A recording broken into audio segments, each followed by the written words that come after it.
Hello and welcome everybody to another Pioneer Masters draft. That's right, we are moving back into Pioneer Masters, mostly because I want to prepare for the Arena Open, which is going to be about a couple of weeks away. Maybe it's just a week away, but I want to make sure that I've done my due diligence and said that I get enough reps in playing the format so that I can maximize my shot at $2,000. Will note though, I'm a little bit rusty and I will plan on going much harder into Pioneer Masters once I kind of get back from a little trip that I'm making a short trip to LA. Once I get back, I'm going to be streaming. There's going to be a lot more stuff on the horizon, probably around the middle or second week of January. All right, now before we head into this Pioneer Masters draft, I just wanted to say that this video is brought to you by TCGplayer.com. Check out TCGplayer.com for all your TCG singles and sealed product needs. Whether you need some booster boxes of foundations or older sets or any sealed product,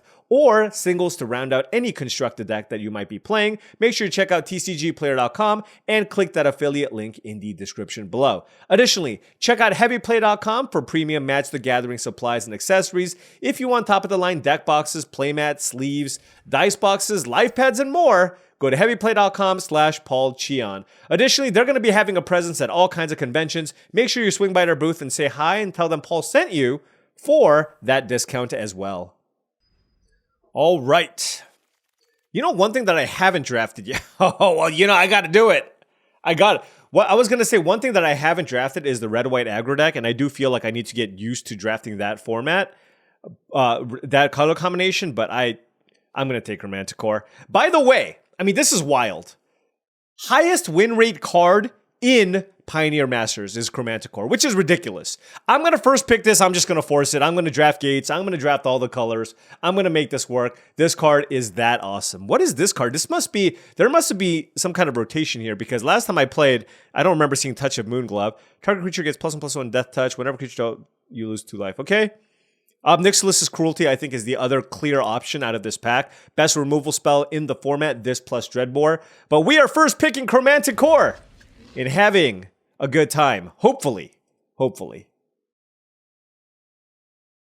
right, what do we... Whoa, what is this card? Aurelia's Fury. Okay, it's expensive, but it kills a lot of things. There's the Archway Angel.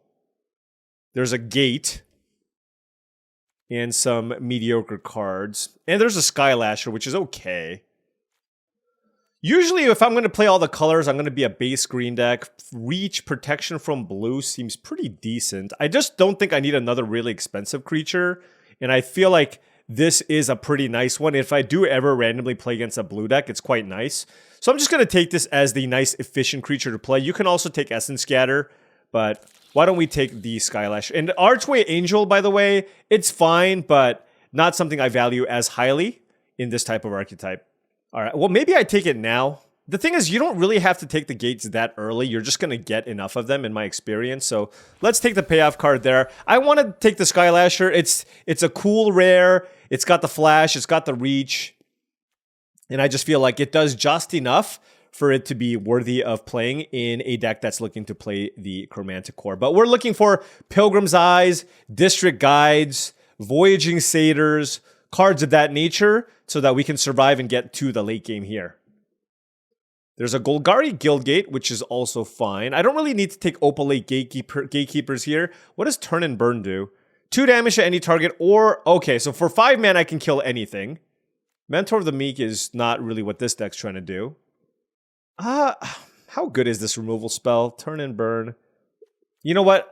This is a pack where I think it's weak enough where I can just take my first gate here and then just kind of start working up to, you know, some kind of gate control deck.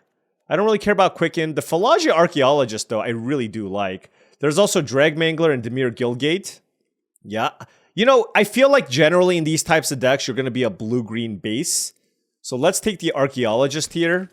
And it's important to still make sure that you have the early game covered with cards like the Archaeologist and the Skylasher, because usually your late game is going to be stronger than what your opponents are trying to do. So blue-green base. So I don't really care too much about the Nyx Weaver here. I think I'm just going to take the Guildgate so that we can play the Archway Angel and take it from there. At some point, we do need to take the gates. And any of the blue or green gates, I'm going to look to take here higher. There is an Izzet Guildgate, which is nice, but there's also Essence Scatter, which is just a nice interactive spell against other aggressive strategies. So that's something that I'm really considering here, especially because it looks like I'm going to be a blue base. So why don't we take the Essence Scatter out of this pack?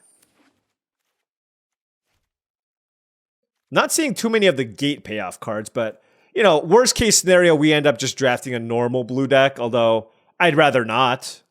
Right? I'd rather not. There's another Essence Scatter, a Courier's Briefcase, and the Liev Sky Knight. It does help me splash, but I'm just going to take another Essence Scatter, I think. I don't put that much value in the Courier's Briefcase. I know that I have to make the mana work for the Chromanticore, but for me, I also just put a really, really high priority on making sure I have enough 2s to withstand the early aggression that a lot of decks can put on me. This pack is basically just complete with. I guess I'll take a random Death Touch creature, although probably not going to play that. Devour Flesh can be okay, and I guess if I backdoor into a blue-black control deck, it can be fine. There's also the Gateway Plaza, but I don't like this as much. There's not too many indication that I should be black, though. I'll take this just as a necessary evil, but like I said, this is the type of land I don't like playing too many copies of. But I'll play the first one. A lot of the gates are not tabling, so well, guess what? Other people doing the gates thing, but I will take the Ingot here. You know, we have the Archway Angel and Chromanticore to ramp into, so certainly, while Ingot isn't the best card, if you have enough powerful top end, it can still be fine. Here we'll take the Opal Lake Gatekeepers. I'm not going to have enough red mana for Dragon-style Twins. And here I'll take Salundi Vision, another good tap land. Although this is awkward because typically this deck wants to play a bunch of gates anyways, but Salundi Vision is quite a nice one for sure. 4, 5, 6, 7, 8. We're definitely fighting people for gates. And this is the issue with drafting gates or multicolor decks in general.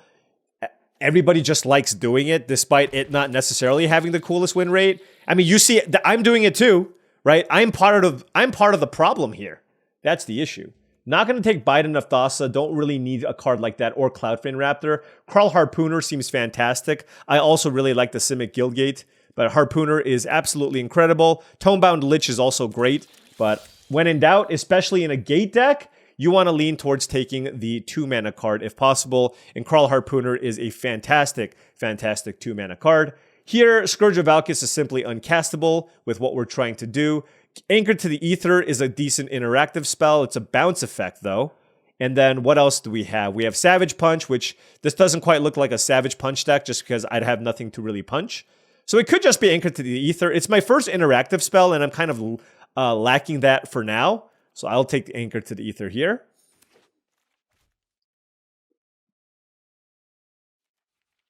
And now we have this pack, Down and Dirty. What do you do? That card seems far too slow.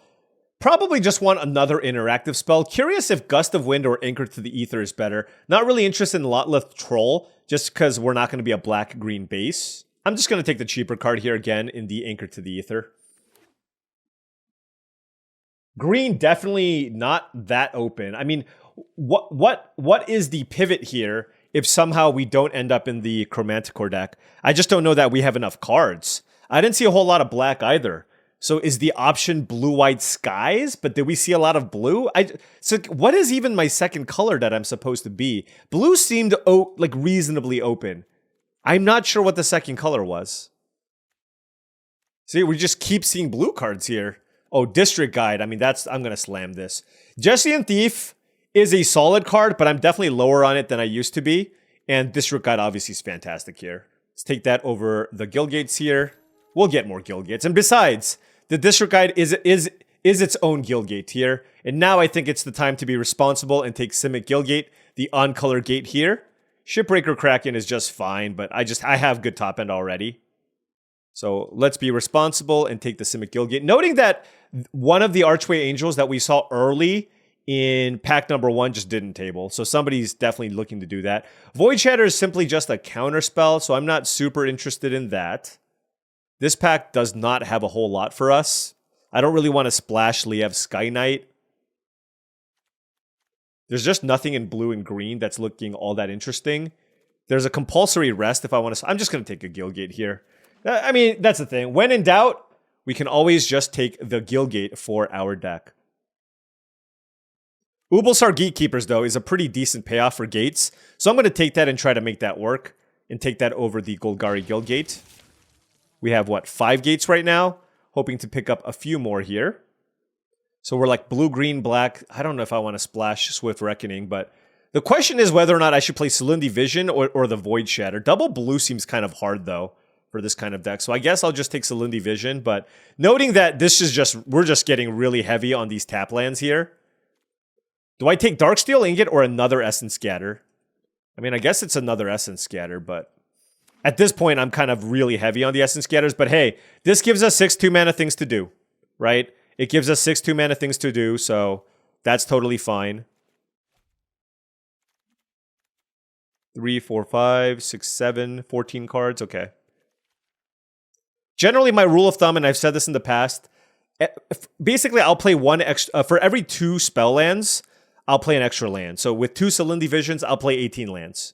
But things also changed because I have District Guide and Darksteel Ingot as 3 mana ways to, get me more mana. So that also changes the equation.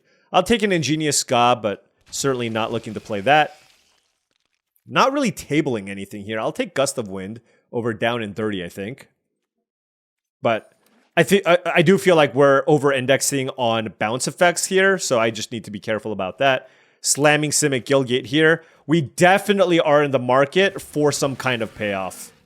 I'll take the Shipbreaker Kraken, just because, we might need some top-end stuff here, but I'm really looking for Gates Ablaze, or the Gate Colossus, or Gatebreaker Ram, given that we have 6 gates right now and a District Guide as another way to go find the gate. But 3, 4, 5, 6, 7, 8, 9, 10, 11, 12, 13, 14, we have 16 cards here, and we can certainly cut some of these cards here for sure.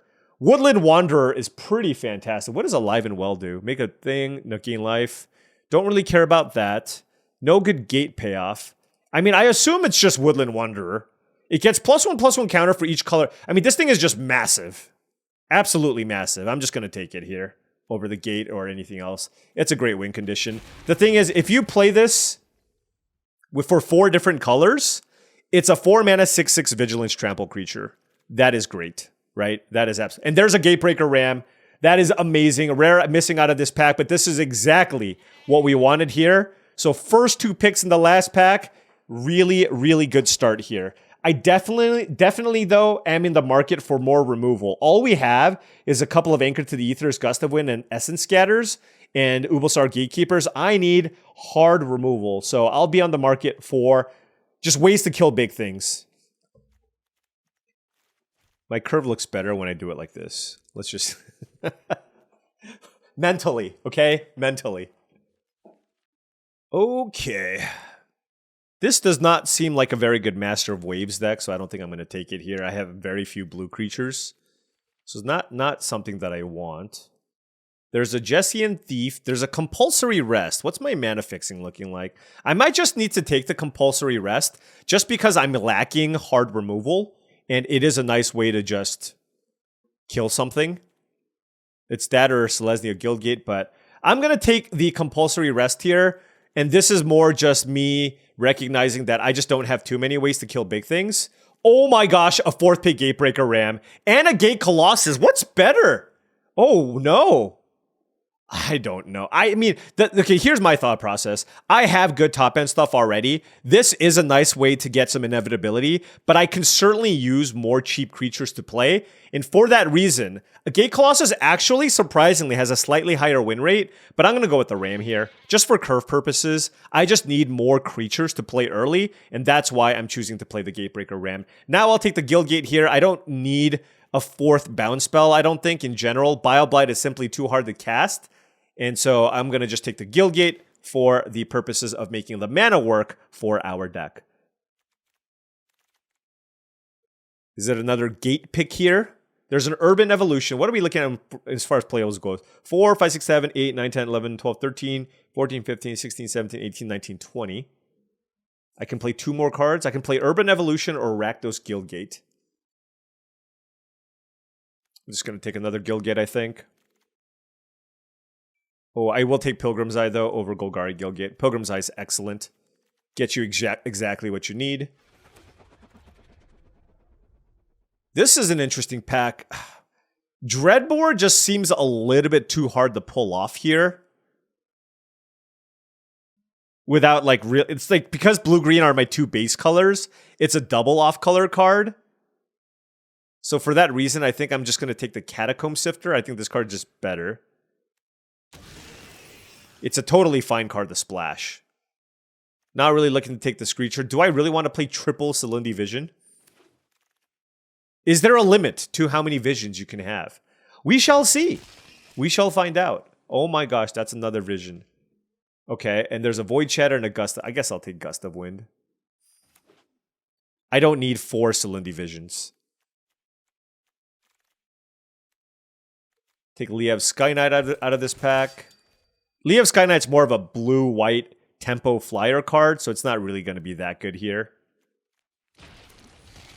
But it's, yeah. So it seems like there was probably one other Gate Drafter here.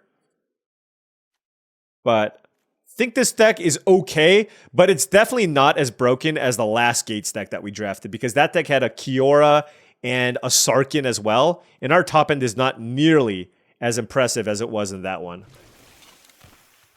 This is not a Brineborn Cutthroat deck. I think this is just the deck that we have right here.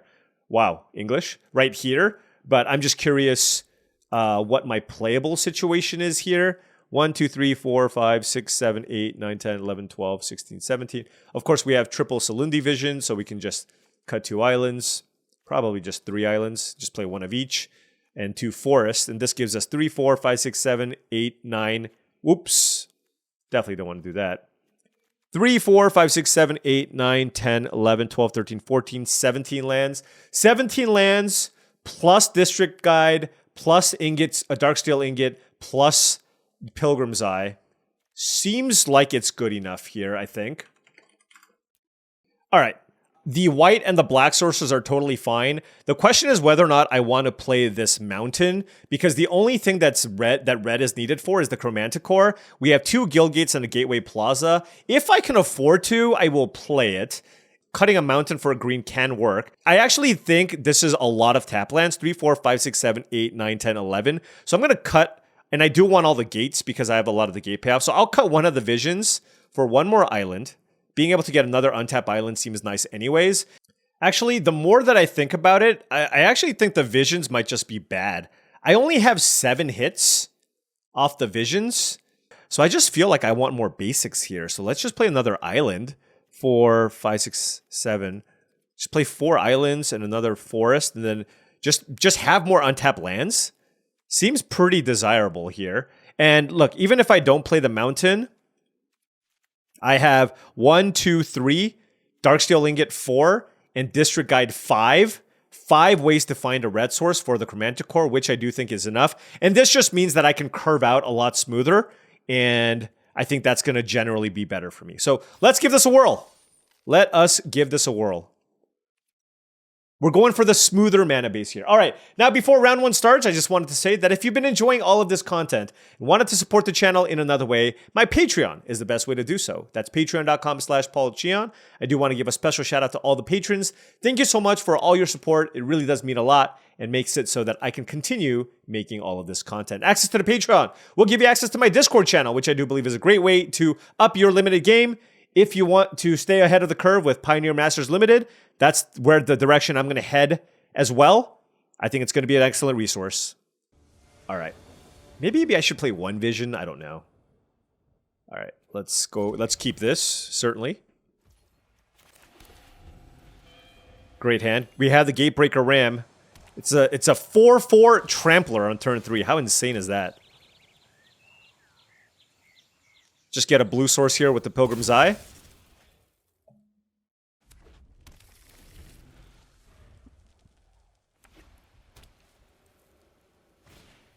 McKindy Slide Runner, sure.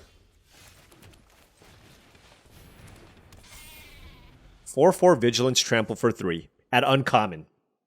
I mean, that's the payoff, right? That's what happens when you do draft this deck.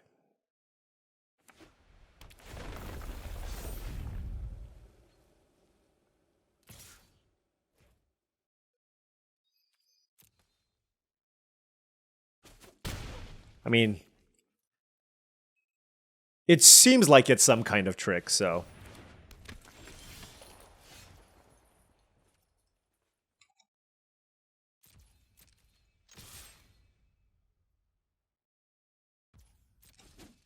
All right, let's go Pilgrim's Eye. Pilgrim's Eye plus Gust of Wind is pretty nice.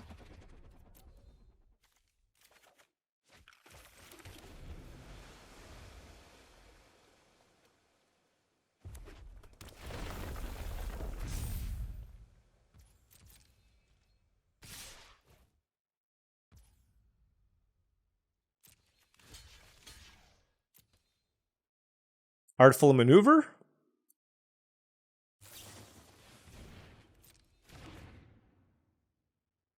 Oh, it's like a double combat trick? Sure. Oh, double coordinated assault? That's fun. Oh, Rimrock Knight. Okay. I mean, those are two amazing tricks, and this is why Red-White has felt like it can be oppressively strong. It's a great, great showcase of something like that. I think I want to anchor to the ether one of these. It's probably just a slide runner. I don't want that.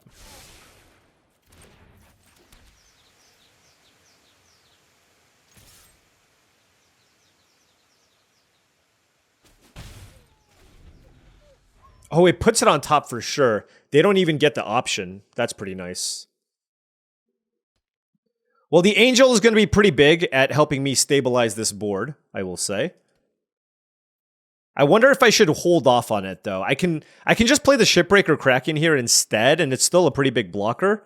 And, I mean, it just kind of depends on how safe I feel at 11 life. I don't think I can die at 11 life, but maybe famous last words, right? We'll see. McKindy Slide Runner and Rimrock Knight, maybe? Wait, they didn't play the Rimrock Knight. What on earth? What on earth?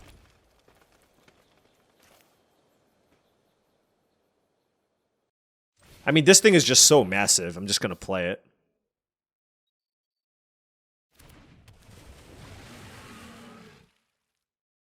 And I'll hold the Pilgrim's Eye back in case they don't have a land. Like, let's say they don't have a land, then I can block the Slide Runner still, right? And if they... Like, if they don't have a land and have a removal spell for the Kraken, this still trades. And I'm okay with that. Yeah, why didn't they play that? I think they just forgot. Does it feel like they forgot? Maybe they didn't forget. I don't know.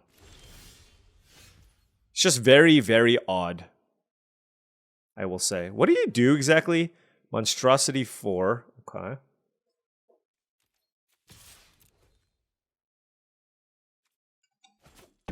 Alright, take a lot of damage. This one's so awkward. I just can't play it with the Angel, so I guess I just play the Angel.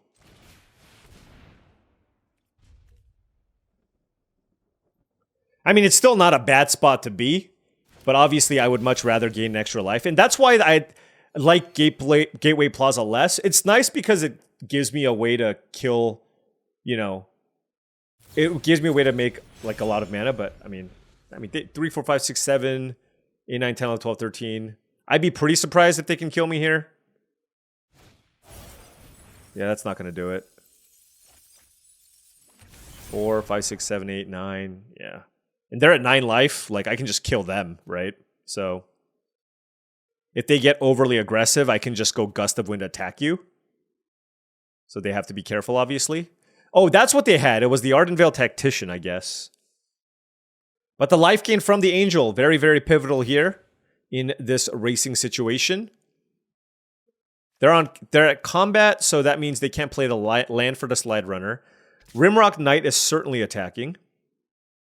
I wonder if they have another Ardenvale Tactician, because that would be annoying. It feels like it, right? It definitely feels like it.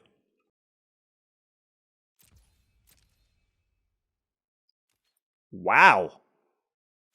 Okay.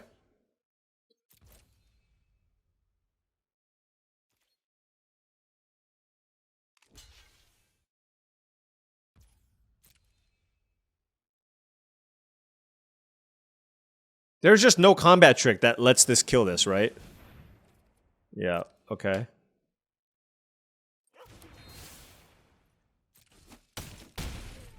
Okay.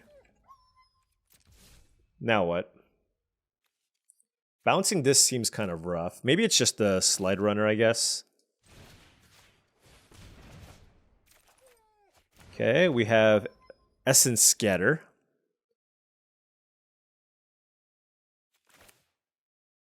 I can play the Ingot or the Plaza. 3, 4, 5. If I draw Chromanticore. Let's play the Ingot. Alright. We're at 13 life. 6, 7. And I didn't want to play the land. It's awkward, though, because I have the Kraken, right? That can monstrous and tap down all their stuff. Okay. I mean, we're just literally the first creature they play we're countering. Boulder Salvo, okay. I want them to attack me first and then play the creature. And then get blown out by Essence Scatter. That's my hope here.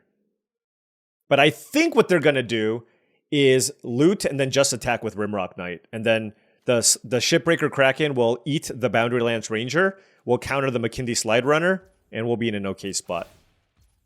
But if they're overly aggressive, then we just win on the spot. Wow, they like their hand. Oh my gosh. That's not good.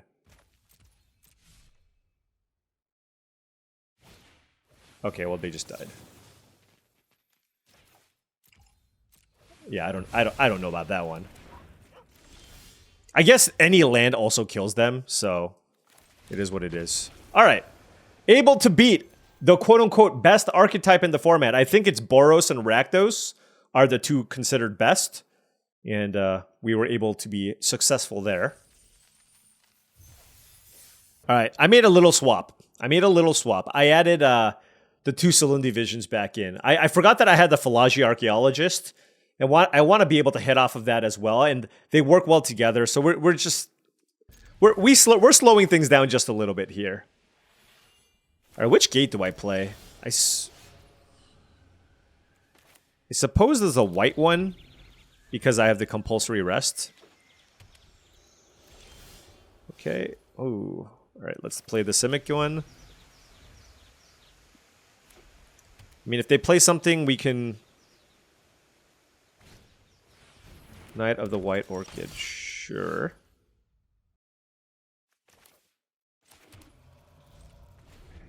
I'm just going to keep playing tap lands here. Witch's Mark? Okay. That card is so good. By the way, it's the best common in the set or something ridiculous. It doesn't make any sense, but that's just where we're at. That is just where we're at.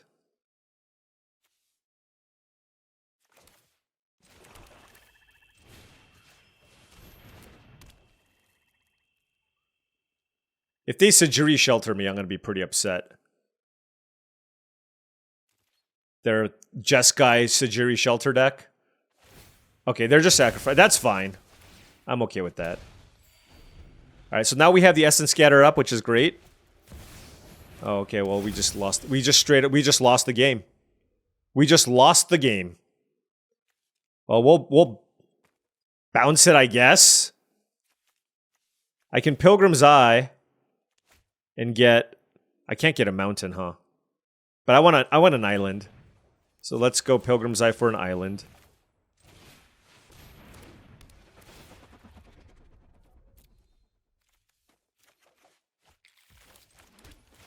Let's bounce this.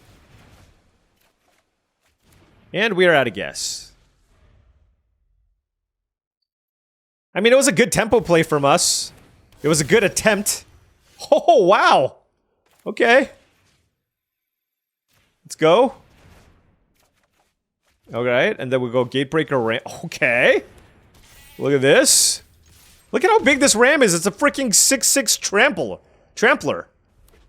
Ample amounts of trample. Okay.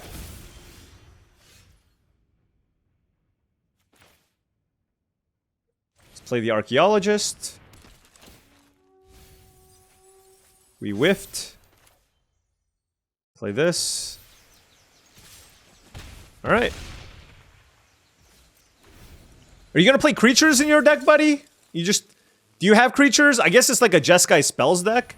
3, 4, 5, 6, 7, 3, 4, 5, 6. They just don't have any other creatures, I bet. So I'm just gonna counter it.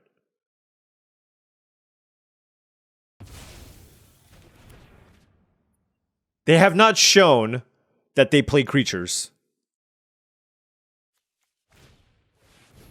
Oh, okay. Well, that's a good one to bounce, to be honest.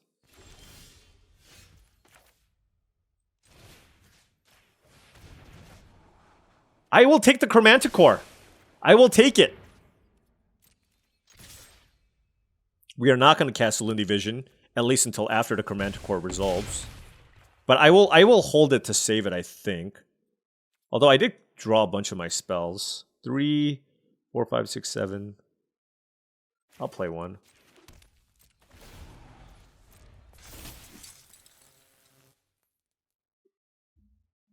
Three, 4, 5, 6, 7. Okay. I assume I have the mana here. Black, red, blue, green, white. Okay. Come on. I hope Assemble the Legion is too slow. This card is absolutely bananas if the games go super duper long. See, that's not what I like to see. Them just keeping all of that mana up, I do not like to see. But it's okay. We're still going for it. Because we are not cowards. We are not cowards here. If they deal with the Archaeologist, well, they die to the Ram. Okay? So we're putting it on the Archaeologist here and seeing what it is they do. And if they counter this, I still kill them with this, unless they have a counter plus a removal spell. So, I mean, this is the best thing that we have available, at least.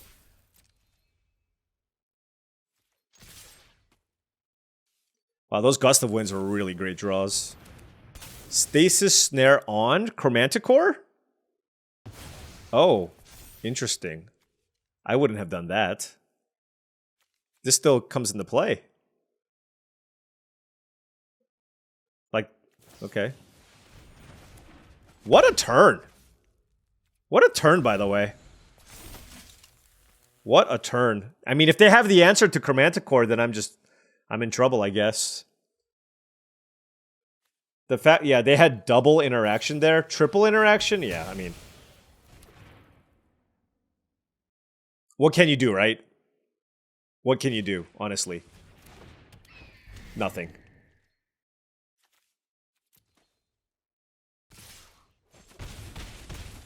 That is very tilt-inducing, though. Like, and they have a counterspell? They have an Essence Scatter. That last card is an Essence Scatter. Oh my gosh.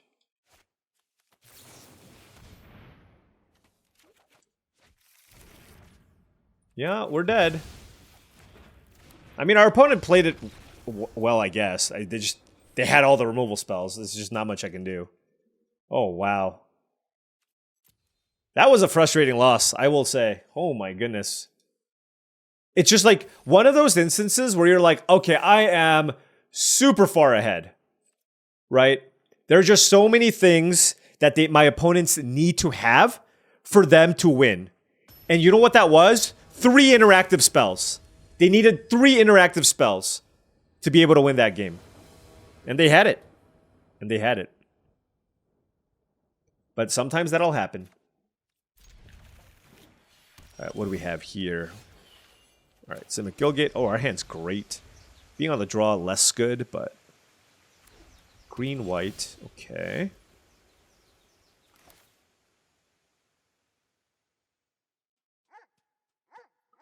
I'll just pass. Oh shoot, I won't pass. What is this, Selesnya Charm? Okay.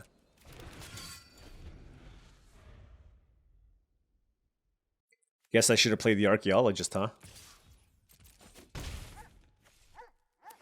I'm keeping up Essence Scatter just in case. Yeah, but I'll play the Archaeologist just because it's a great blocker. Kind of interesting.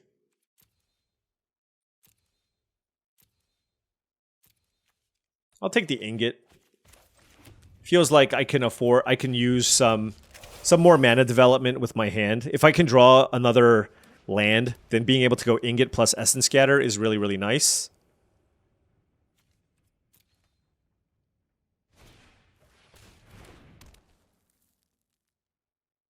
Wow. I mean, I'm gonna block, but they probably have another combat trick or something. That was fairly weak, but yeah, I mean, that works. Compulsory Rest. This makes a 4/4. Yeah, I mean, this is why I got I take the Ingot. This makes it so we don't just get absolutely run over.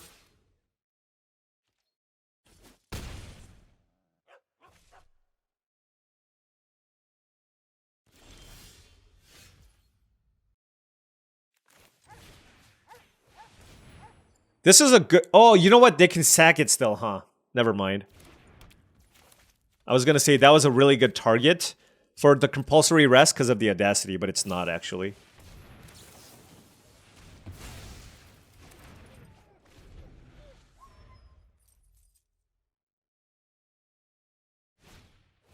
Basara Tower Archer, 2/1. Okay.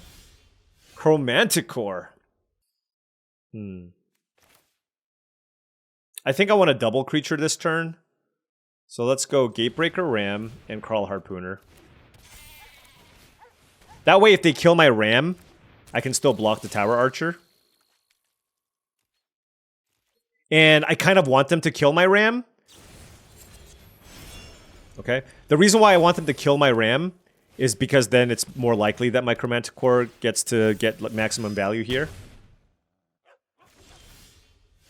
Oh, I need a land here for the Angel here. What is this? 4/3 Hexproof Vigilance.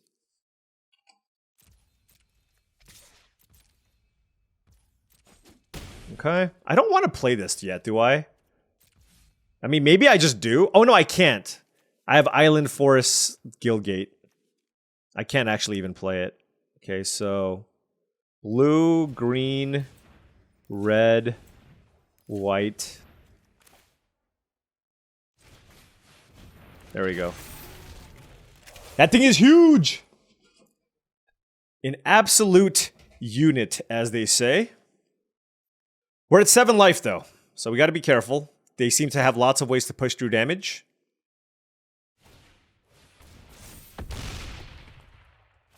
Savage Punch, sure. Okay. In untapped Plains would be absurd. Untapped Plains or Swamp would allow us to cast Chromanticore, but any untapped land would allow us to play one of these 6s. Maybe I just shouldn't play these Salinity Visions. Maybe that's just far too greedy.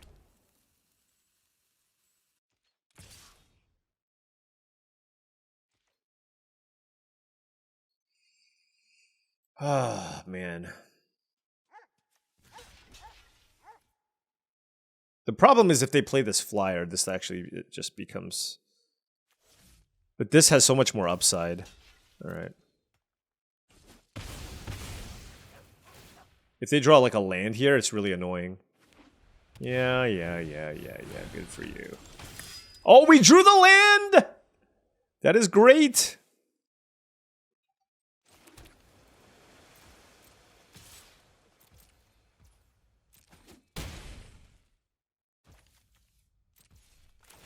Boom! Oh, that only gained us 4 life. Oh, man. I need to draw basically a non... I need to draw a non-island or forest land to be able to play this Chromanticore. Unflinching Courage? That's really good. Okay. Fair enough. See, that's not what I needed. That is not what I needed.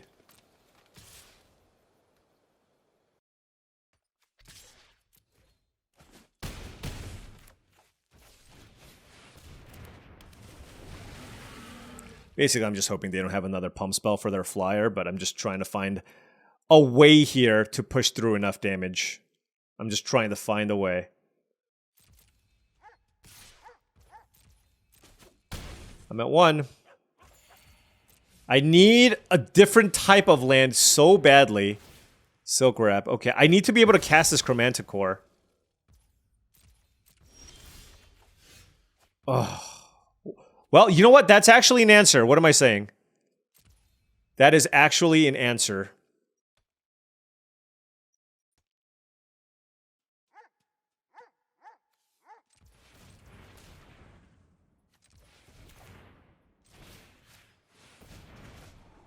Catacomb Sifter. What do? You make lots of blockers.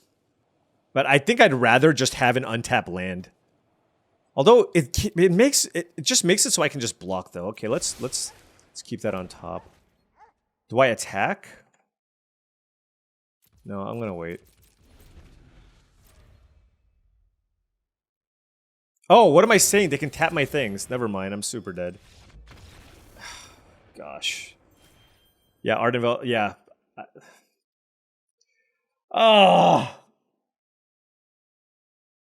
Alright. I know this is just like results-oriented thinking, but you know what? I got a Chromanticore in my deck, and let's just lean into making the Chromanticore work. Oof, that was really brutal not being able to play that. Alright, let's go back to the more streamlined mana. This deck just wants lots of untapped lands. Oh man. That was brutal. I mean, we had a fine draw, but just not being able to play that Chromanticore and people beating us down. Got it done. Alright, so we're playing a Gate Mirror. I don't actually know how good my deck is in the mirror, but we'll find out. What land do I get with this? Plains, I guess.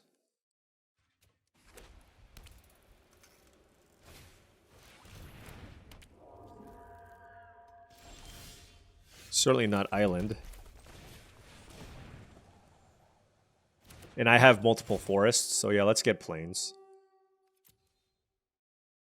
Oh, I can get a gate. I forgot about that. Yeah, getting a gate's probably better. A green... I don't know, it's a green-white gate, maybe? Sure.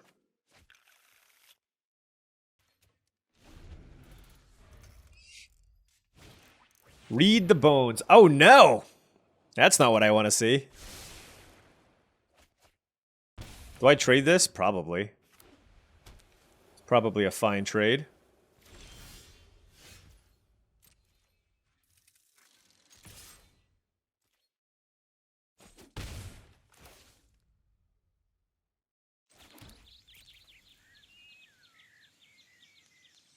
The thing is, if you can help it, you really just want to... You want to bestow with the Chromanticore. Our opponent just did nothing.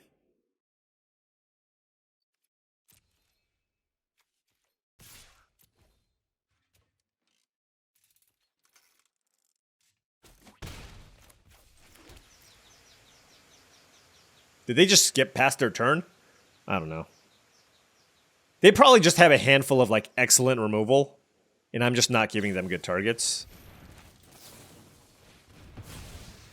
What is happening? Why is there a Thunderclap Wyvern in your Rakdos Guildgate Eidolon nonsense deck?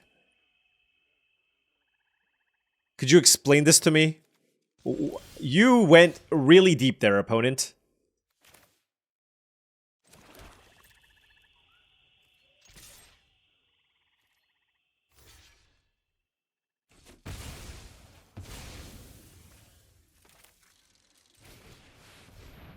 I mean, they're probably going to kill it, but whatever.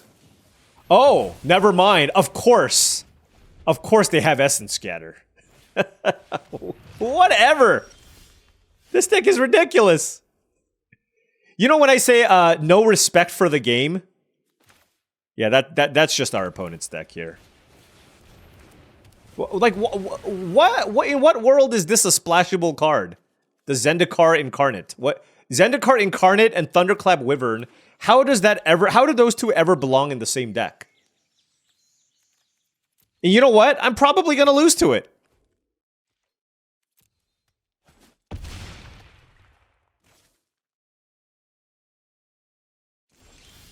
Especially because they're leaving up all this mana.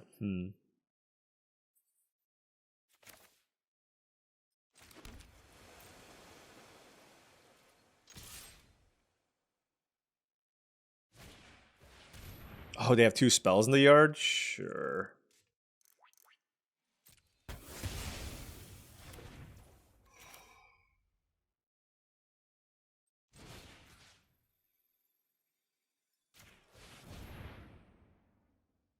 I'm just assuming my opponent just took their mana base to the depths of rapid hybridization. You're 5 oh. Okay, hold on. I need to breathe here. Okay, here we go. I mean, I'm playing powerful things. The thing is, my deck doesn't have a lot of card draw. So if my opponents just have clean answers to all my creatures, then just that's it. You know what I mean? Because I really focused on playing to the board. Void Shattered. I mean, what this?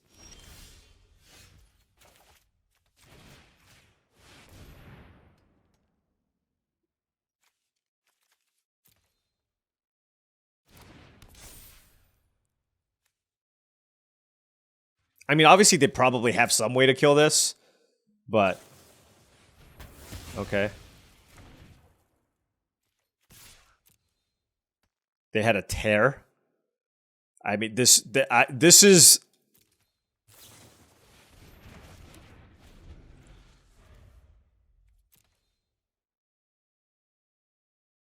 something else.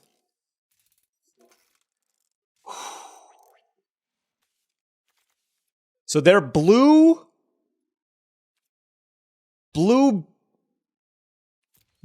black.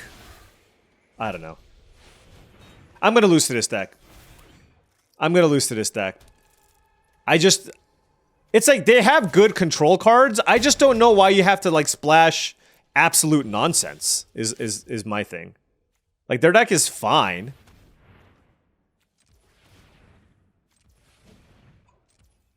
Just like, is it necessary to just play all this garbage?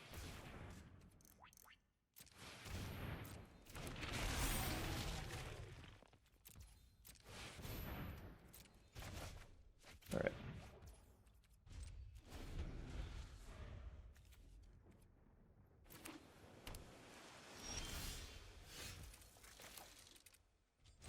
Let's play the Catacomb Sifter in case they have a removal spell for the Woodland Wanderer. Could have used like maybe a Treasure Cruise or something. I don't know.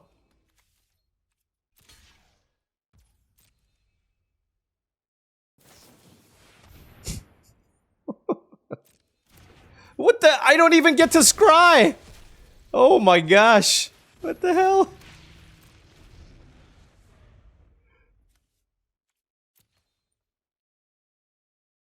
I think the challenge was draft a good blue-black control deck and then throw like 10 cards in at random. That's what it feels like happened here.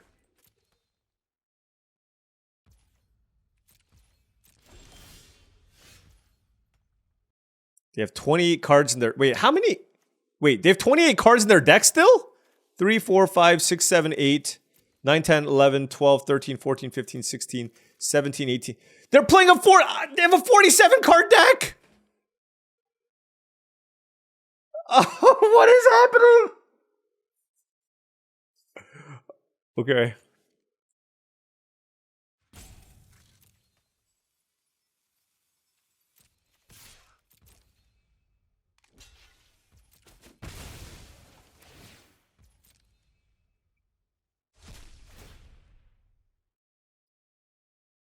Well, there goes the decking them plan, I guess.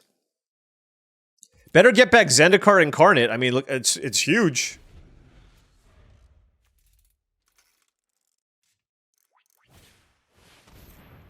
Losses like this is the reason why it's good to take a break. You lose, it happens, everybody finds ways to lose, and you just move on. Wait, what happened? They had nothing to hit? Wait, they played a Heliod's Pilgrim. Wait, you had nothing to hit with Heliod's... You have one aura in your... You have one aura in your deck. It's in your hand. Is that what's happening here with Heliod's Pilgrim?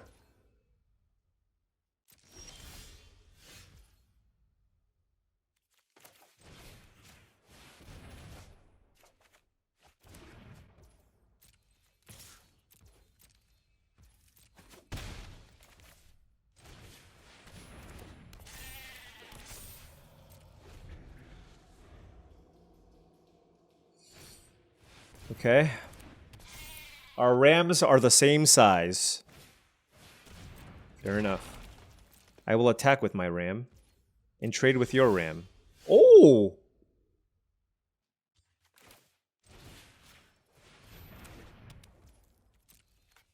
This trample, so I think this is better.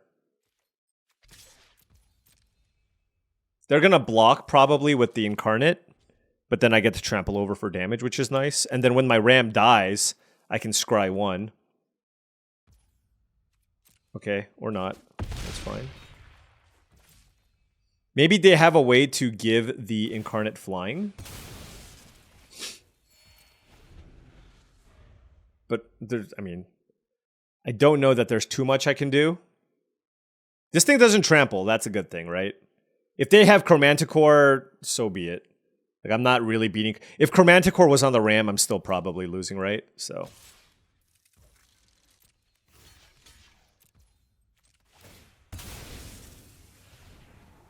ooh, that's actually really interesting.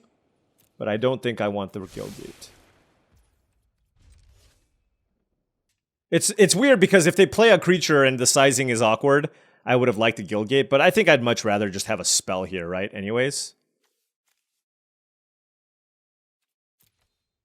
This deck certainly could have used, like, a little more action.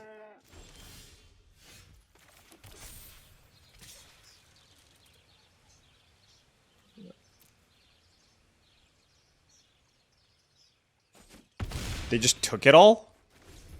What is... Okay. Well... What is this? Menace?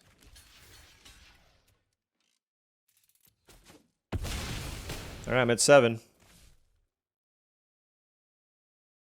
Savage Punch?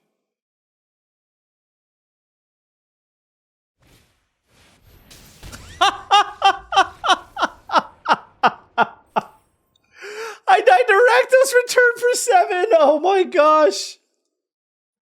Well, good job. Good job. Well, you know what? There is a first for everything. There is a first for everything. I did say I'm a little bit rusty with this format. And I literally cannot believe my eyes. I lost to a 47 card deck with Heliod's Pilgrim and no auras. And a Rakdos' Return for 7 after I seemingly stabilized. Okay, well, you know what? It happens. I think this deck was okay. But the problem was Gates was semi-contested, but also just the blue. The thing is, like, I just need to have more removal and card draw. It's weird. It's like, what's the point of doing the Gates thing if you can just draft a good control deck and not have to worry, right? And there's going to be plenty of games where you lose to yourself. So I just don't know if this is, like, quite there. But I thought this deck was better than a 1-in-3 deck.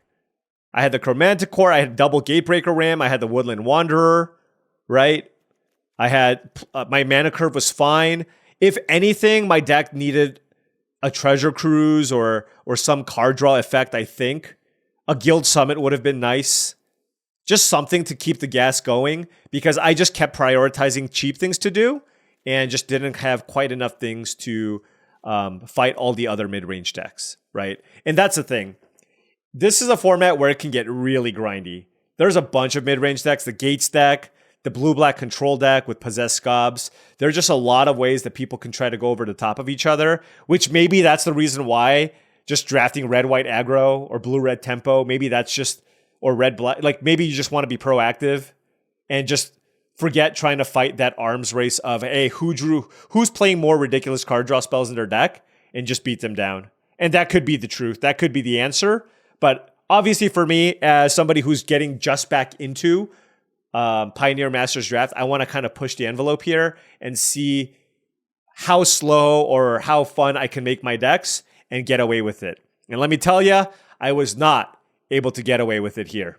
Green-white, the green-white deck I played against was pretty solid. I didn't have enough interaction there. The problem is I'm constantly making that decision of, do I take a gate or a removal spell? Do I take this or that, this or that, this or that? When you just focus on 2 or 3 colors instead, you have to worry less about taking guild gates and gate payoff cards, and instead you can just focus on building a cohesive strategy. And I think on average, that probably yields a better deck and better results.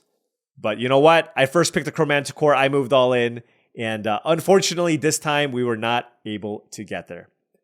Wow, that last deck. Wow. Wow.